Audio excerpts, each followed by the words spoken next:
नमस्कार दोस्तों, आपका अमृत मंथन पर फिर से स्वागत है। हमने इससे पहले जो है ऋग्वेद काल और उत्तर वैदिक काल जो हमने कर लिया है, ठीक है। उसके समाज और उसकी राजनीतिक व्यवस्था भी हमने देख ली है। अब हम लेकर आए हैं महाजनपद काल, ठीक है। जैसे ही उत्तर वैदिक काल खत्म होता है तो भारत के अंदर जो है लोहे की जो है एकदम से उत्पादन बहुत ज़्यादा बढ़ जाता है, क्योंकि लोहे का जो है ज्ञान हमें उत्तर वैदिक काल में हो गया था। उसके बाद में लोहे का उत्पादन जो है एकदम से बढ़ जाता है और उस लोहे के उत्पादन से एकदम से क्रांतिकारी परिवर्तन आते हैं और कृषि के जो कार्य होते हैं उनमें जो बहुत ज़्यादा बढ़ोतरी होती है और नए नए तरह के कृषि के औजार जो है हल या इस तरह के जितने भी औजार हैं वो बहुत बड़ी मात्रा में जो है बनने लगते हैं। इससे क्या होता है कि कृषि का उत्पादन बहुत ज़्यादा होता है और बम्पर उत्पादन के कारण कृषि अधिशेष जो होता है बहुत ज़्यादा बच जाता है। यानी कि जो अपनी खुद की ज़रूरतों के बाद में जो राज्य को टैक्स जो पे करता था वो टैक्स जो है मात्रा में बढ़ जाता है और इससे राज्यों की जो है आर्थिक स्थिति सुधर जाती है। और अब जो है राज्य केवल व्यक्तियों और पशुओं के अलावा राज्य जो है राजा क्षेत्रों का राजा वह बनने लगा, ठीक है। और ज़्यादा से ज़्यादा क्षेत्र अपने कब्जे में करने की होड़ मच गई। शुरू में छोटे छोटे जो है कबीले बने, जो हमने ऋग्वैदिक काल में देखा। उत्तर वैदिक काल में वो जनपद में तब्दील हो गए और अब महाजनपद काल में आकर के वो जनपद इतने बड़े हो गए कि महाजनपद कहलाने लगे। तो महाजनपद काल है जो 6ठी शताब्दी ईसा पूर्व के टाइम के अंदर जो है बड़े बड़े महाजनपदों का निर्माण हुआ। उनकी संख्या टोटल 16 थी। पहले हम मैप में हम उसको देख लेते हैं कि कौन सा महाजनपद किस जगह जो है अवस्थित था, ठीक है। ये जो एरिया है यहाँ बांग्लादेश और पश्चिम बंगाल का एरिया है, इसके अंदर कुछ महाजनपद थे। उनके नाम है, एक तो है मगध जो कि सबसे जो है शक्तिशाली महाजनपद बन करके आगे जब हम देखेंगे तो सबसे शक्तिशाली महाजनपद बन करके उभरेगा मगध। उसके बाद में काशी, उसके बाद में अंग, उसके बाद में ऊपर देखें तो वज्जी जो नेपाल के आसपास का क्षेत्र है, उसके बाद में मल, कौशल, ठीक है। उसके बाद में पांचाल, कुरु, दिल्ली और हस्तिनापुर का जो आसपास का क्षेत्र था वो कुरु महाजनपद के नाम से कहलाता था। उसके बाद में गांधार जो पाकिस्तान के पेशावर का जो एरिया है उस जगह पेशावर के एरिया के अंदर था। उसके बाद में कंबोज जो अफगानिस्तान के एरिया के अंदर था। उसके बाद में हम देखते हैं सूरसेन और मत्स्य जो महाजनपद है इसकी राजधानी थी विराट नगर इसकी राजधानी थी। और ये जो है राजस्थान के अलवर जिले के अंदर स्थित था। अलवर और जो जयपुर है उसकी जो सीमा है वहाँ पर एक नगर है विराट, जो आज भी एक तहसील के रूप में है। उसी जगह की राजधानी विराट नगर थी। यहाँ पर कहते हैं कि कौरवों ने अपना अज्ञातवास, क्योंकि वो द्यूत के अंदर हार गए, उसके बाद में उनको 11 का वनवास और एक अज्ञातवास जो है उनको भोगना था। तो वो जो अज्ञातवास है वो इसी मत्स्य जनपद के अंदर इनकी राजधानी जो थी विराट नगर, इसके अंदर उन्होंने अपना वो टाइम टपाया। उसके बाद में था वत्स, उसके बाद में अवंती, उसके बाद में चेदी, ये महाजनपद थे। ये सब के सब महाजनपद उत्तर भारत में थे और सिर्फ अश्मक एक महाजनपद ऐसा था जो दक्षिण भारत के अंदर था, ठीक है। अब इन महाजनपदों के बारे में डिटेल में हम चीज़ें देख लेते हैं। देखिए, सबसे पहले हम पढ़ते हैं अवंती के बारे में। आधुनिक मालवा प्राचीन काल में अवंती कहलाता था। इसके 2 भाग थे, उत्तरी अवंती और दक्षिणी अवंती, ठीक है। 2 भागों में इसको बांट दिया गया, उत्तरी अवंती और दक्षिणी अवंती। उत्तरी अवंती की राजधानी उज्जैनी थी और दक्षिणी अवंती की राजधानी क्या थी? महिष्मति, ठीक है। अब इसके देखो प्राचीन काल में यहाँ हेहय वंश का जो है यहाँ पर शासन था अवंती के अंदर।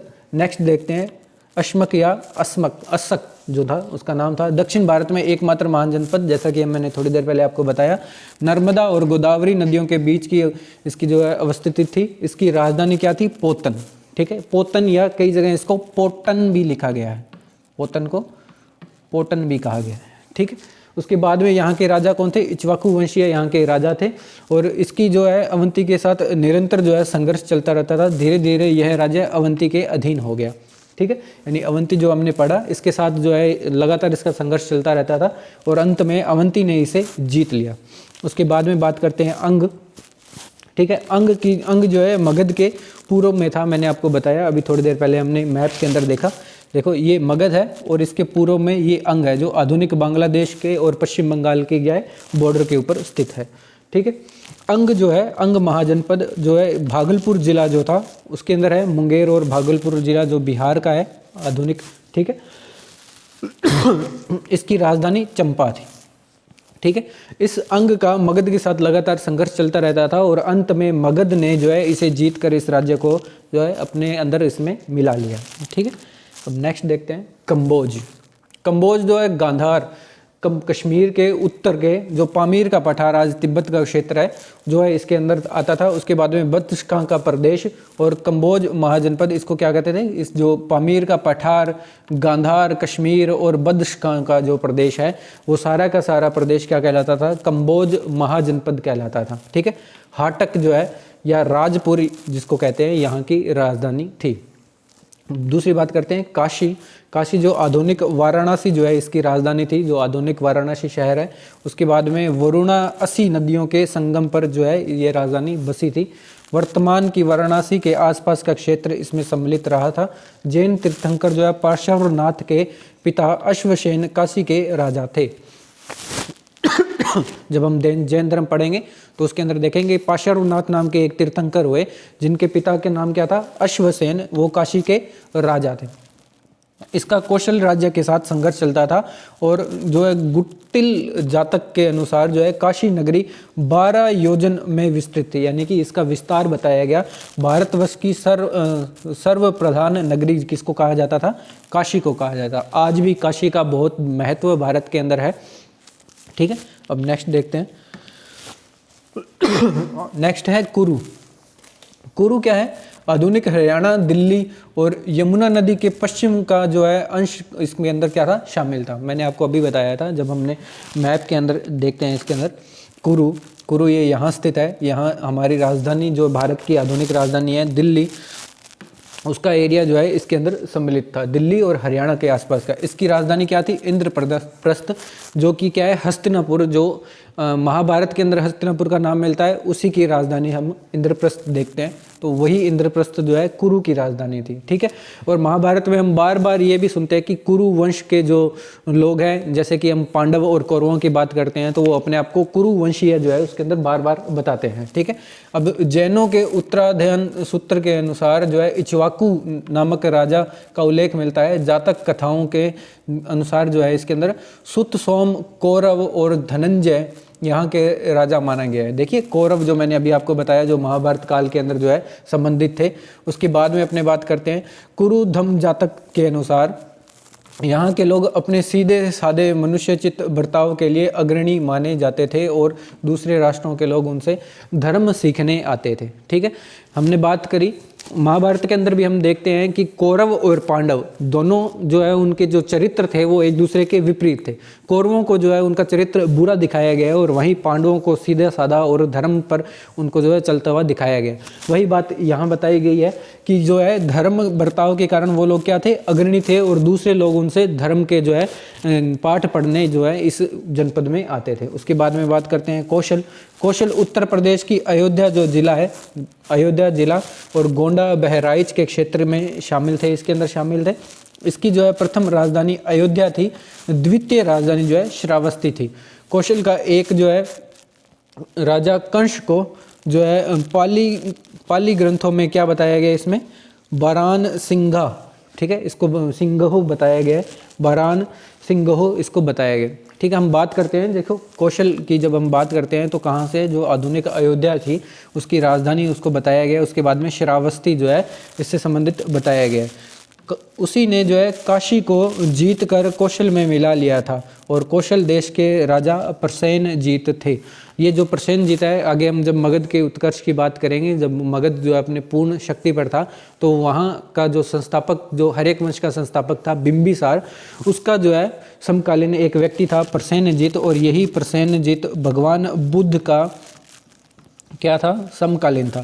अब भगवान बुद्ध के बारे में प्रसेनजीत कहता है कि मैं भी 80 वर्ष का हूँ और भगवान बुद्ध भी 80 वर्ष के हैं, यानी कि अपने आप को भगवान बुद्ध के बराबर आयु का ये बताता है। और उसके बाद में ये कहता है कि मैं भी कौशल का हूँ और भगवान बुद्ध भी क्या है, कौशल के। तो ये प्रसेनजीत बहुत ही इंपॉर्टेंट राजा है, इसकी बार बार अपने बात करेंगे आगे। नेक्स्ट देखते हैं, नेक्स्ट बात करते हैं गांधार की। गांधार के बाद में हमने अभी बात की थी पाकिस्तान का पश्चिमी तथा अफगानिस्तान के पूर्वी क्षेत्र और कश्मीर का कुछ भाग इसके अंदर शामिल था। इसकी राजधानी क्या थी, तक्षशिला, ठीक है। इसे आधुनिक कंधार से जोड़ने की गलती कई बार लोग कर देते हैं, जो कि वास्तव में इस क्षेत्र के कुछ दक्षिण भाग में स्थित था। ठीक है, वैसे तो गांधार जो था वो पाकिस्तान का पेशावर का जो एरिया है उसके अंदर वो सम्मिलित था, लेकिन कुछ लोग जो है इसको आधुनिक क्या कर देते हैं, इसको वास्तव के अंदर कंधार से जो है इसको जोड़ने की कोशिश करते हैं। ठीक है, जो कि गलत है। उसके बाद में बात करते हैं चेदी की। वर्तमान का बुंदेलखंड का जो इलाका है वो था, इसकी राजधानी शक्तिमती थी। राज्य का उल्लेख जो है महाभारत में भी है और शिशुपाल यहाँ का राजा था। शिशुपाल वध के नाम से जो है एक महाभारत के अंदर एक कुछ अंश है जो कृष्ण का मौसेरा भाई, उसके अंदर बताया गया है कि भगवान कृष्ण ने अपनी मौसी को यह वचन दिया था कि मैं शिशुपाल के जो है 100 अपराध माफ़ कर दूंगा। ठीक है, और जब बात करते हैं पांडवों ने जब राजसूय यज्ञ रखा तो कृष्ण को मुख्य अतिथि के रूप में रखा। इस बात से शिशुपाल चिढ़ जाता है और कृष्ण को गालियां देता है, और भगवान श्री कृष्ण उसके 100 गालियों तक उसका माफ़ कर देते हैं, और अंत में उसको क्या है अपने सुदर्शन चक्र से उसका शीश काट देते हैं। तो वो शिशुपाल इसी चेदी महाजनपद से संबंधित था। नेक्स्ट बात करते हैं वज्जी या वृज्जी। ठीक है, अभी बात कर रहे हैं हम 16 महाजनपदों की जो बात कर रहे हैं, 16 महाजनपद, इनमें से कुल 14 महाजनपद थे वो थे राजतंत्रात्मक, और वज्जी और एक महाजनपद जो आगे पढ़ेंगे उसका नाम है मल। ये 2 महाजनपद ऐसे थे जहां गणतंत्र व्यवस्था थी, यानी 14 में से 2 के अंदर कितनी थी, गणतंत्रात्मक जो है व्यवस्था थी। ठीक है, इसके अंदर देखते हैं यह 8 गणतंत्र कुलों का संघ था जो उत्तर बिहार में गंगा के उत्तर में अवस्थित था तथा जिसकी राजधानी वैशाली थी। ठीक है, इस वैशाली का भी हम बार बार नाम लेंगे। ठीक है, अगर हम वैशाली की बात कर रहे हैं तो समझ जाना कि वज्जी या वृज्जी जो महाजनपद था उसकी बात कर रहे हैं। इसमें आज के बिहार राज्य के दरभंगा, मधुबनी, सीतामढ़ी, शिवहर और मुजफ्फरपुर जो है जिले इसके अंदर सम्मिलित किए जाते थे। नेक्स्ट बात करते हैं वत्स या वंश। ठीक है, एक ही महाजनपद के नाम है। उसके बाद में उत्तर प्रदेश का जो आधुनिक प्रयागराज यानी कि इलाहाबाद, जिसका नाम बदलकर आदित्यनाथ योगी ने क्या कर दिया है, प्रयागराज कर दिया है, कि आसपास का केंद्र जो है इसका केंद्र था। उसके बाद में पुराणों के अनुसार राजा निक्षु ने यमुना नदी के तट पर अपने राजवंश की स्थापना की थी जब हस्तिनापुर राज्य का पतन हो गया था, यानी हस्तिनापुर का राज्य पतन हो गया जब पांडव जो है युद्ध में जीत गए, और उसके बाद में पांडवों का भी पराभव जब हो जाता है तो उस टाइम जो है ये व्यक्ति था निक्षु, इन्होंने जो है इस जो है राज्य की जो है स्थापना की। ठीक है, अब बात करते हैं नेक्स्ट की। इसकी राजधानी क्या थी, कौशाम्बी, यानी कि वत्स की राजधानी कौशाम्बी थी। उसके बाद में पांचाल की बात करते हैं। पश्चिम उत्तर प्रदेश पांचाल की 2 शाखाएं थी। अब पांचाल जो ये महाजनपद था इसकी भी 2 शाखाएं थी। ठीक है, और उत्तरी पांचाल की राजधानी क्या थी, अहिछत्रपुर, और दक्षिणी पांचाल की राजधानी थी काम्पिल्ले।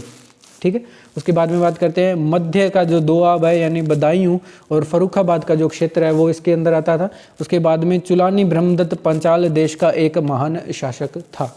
ठीक है, उसके बाद में बात करते हैं मगध जो है एक बहुत ही शक्तिशाली जो है महाजनपद था, जो धीरे धीरे इन सारे महाजनपदों को निगल जाता है और अंत में सिर्फ मगध बचता है, और पूरे भारत के ऊपर जो है मगध का जो राज जो है छा जाता है, यानी कि पूरा उत्तर भारत के जो राजवंश है वो मगध के अंदर आ जाते हैं। ठीक है, उसके अंडर में आ जाते हैं। और क्योंकि इसका सबसे मुख्य कारण था इसकी एक तो स्थिति, जो पश्चिम बंगाल और बांग्लादेश और जो बिहार का जो एरिया था उस एरिया के अंदर ये फैला हुआ था, और ये एरिया जो है बहुत ही उपजाऊ मिट्टी थी और यहाँ के संसाधन जो है बहुत अधिक मात्रा में मिलते थे, और इन्हीं संसाधनों का यूज़ करते हुए इन्होंने अच्छे हथियार बनाए। और दूसरा, मगध की किस्मत में बहुत ही निडर और निर्भीक राजा वंश या राजा जो थे वो इसके अंदर किस्मत के अंदर लिखे थे।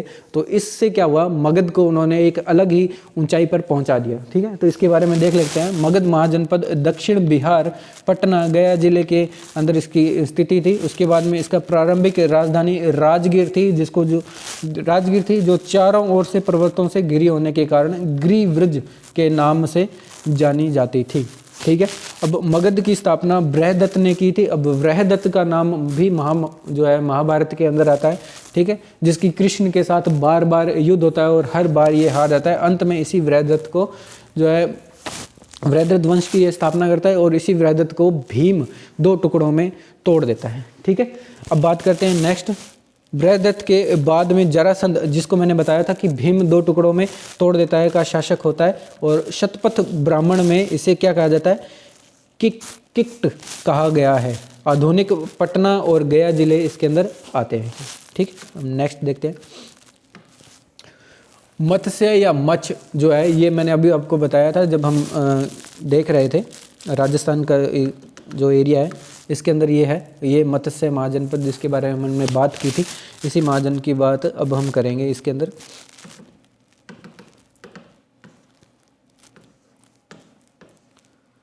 ठीक है, मत्स्य महाजनपद जो है अलवर, भरतपुर तथा जयपुर के जिले के क्षेत्र इसमें शामिल थे। इसकी राजधानी विराट नगर थी। अब महाभारत की अपने फिर बात करते हैं बार बार कि महाभारत के अंदर भी विराट नगर का जो है, विराट नरेश की जो है उसके अंदर कहानी आती है, जब वो अपना अज्ञातवास कहाँ गुजारते हैं, विराट नगर के राजा के यहाँ गुजारते हैं, जिसके अंदर जो है अर्जुन वृहणलला का रूप धारण कर लेती है, नकुल और सहदेव घुड़साल और पशुओं का जो है काम संभालते हैं। वहीं जो है युधिष्ठिर कंग यानी कि राजा के साथ जो है चौसर खेलने वाले एक व्यक्ति के रूप में वो रहता है। उसके बाद में अपने बात करते हैं वल्लभ नाम के हलवाइये के रूप में कौन रहता है, भीम। ठीक है, तो ये सारे काम जो है इसी अलवर, इसी विराट नगरी के अंदर जो है संपन्न होते हैं। उसके बाद में बात करते हैं मल्ल, यह भी एक गणराज्य था। उसी थोड़ी देर पहले मैंने आपको बताया कि वज्जी, हमने अभी पढ़ा था, वज्जी भी एक क्या था, गणतंत्र था। उसी के साथ साथ जो है मल्ल भी एक गणतंत्र था। ठीक है, जहाँ इसके अंदर क्या था, ये गणतंत्र था, गोरखपुर के आसपास का क्षेत्र था। इसके बाद में मल्लों की 2 शाखाएं थी। एक की राजधानी क्या थी, कुशीनारा, कुशीनगर जो है वर्तमान में कुशीनगर के नाम से जानी जाती है। और दूसरी जो इसकी राजधानी थी वो थी पावा या पव, जो वर्तमान में क्या है, फाजिल नगर के नाम से जानी जाती है। हो सकता है कि आदित्यनाथ इसका नाम भी बदलकर पावा नगरी रख दे। ठीक है, उसके बाद में बात करते हैं सूरसेन या सूरसेन, एक ही महाजनपद के 2 नाम है। इसकी राजधानी क्या थी, मथुरा। इसी सूरसेन जो जनपद है, इसके अंदर एक राजा जिसका नाम था कंस, हम बार बार सुनते हैं कंस। ठीक है, ये श्री कृष्ण के मामा के रूप में थे और इन्होंने भी मथुरा के ऊपर राज किया था। और लास्ट के अंदर श्री कृष्ण इस कंस का वध कर देते हैं। ठीक है, तो बौद्ध ग्रंथों के अनुसार अवंती पुत्र यहाँ का जो राजा था, और पुराणों में मथुरा के राजवंश का यदुवंश कहा जाता है। अभी हमने देखा कि श्री कृष्ण के जो है वंश से वो संबंधित थे। अपने ज्ञान, बुद्धि और वैभव के कारण यह नगर अत्यंत प्रसिद्ध था।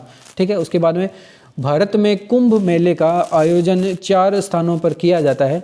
उसके बाद में क्या है, एक हरिद्वार, उसके बाद में नंबर 2 है गंगा, जिसको प्रयागराज कहते हैं, त्रिवेणी संगम है यहाँ गंगा, यमुना और सरस्वती नदी का। उसके बाद में उज्जैन क्षिप्रा नदी, और नासिक की गोदावरी नदी, जो क्या है इसी सूरसेन जनपद के अंडर में ये चीज़ें आती थी। ठीक है, तो इस तरह से हमने देख लिया कि महाजनपद जो है 16 थे, और कौन सा महाजनपद कहाँ स्थित था और किस महाजनपद की क्या क्या विशेषताएं थी। इसके बाद में ये महाजनपद जो है मगध नाम के एक महाजनपद के अंडर आ जाएंगे। जब हम नेक्स्ट क्लास में आपके सामने उपस्थित होंगे तो मगध का उत्कर्ष, जिसके अंदर जो है 3 मुख्य राजवंश, एक हर्यक राजवंश, उसके बाद में हम बात करेंगे नागवंश और फिर नंदवंश। इन तीनों की हम नेक्स्ट क्लास के अंदर बात करेंगे। तो आप हमारे साथ अपना सहयोग बनाए रखें, चैनल को सब्सक्राइब कर लें। अगर किसी ने सब्सक्राइब नहीं किया है तो इस वीडियो को लाइक करें और ज़्यादा से ज़्यादा इसको शेयर करें। धन्यवाद।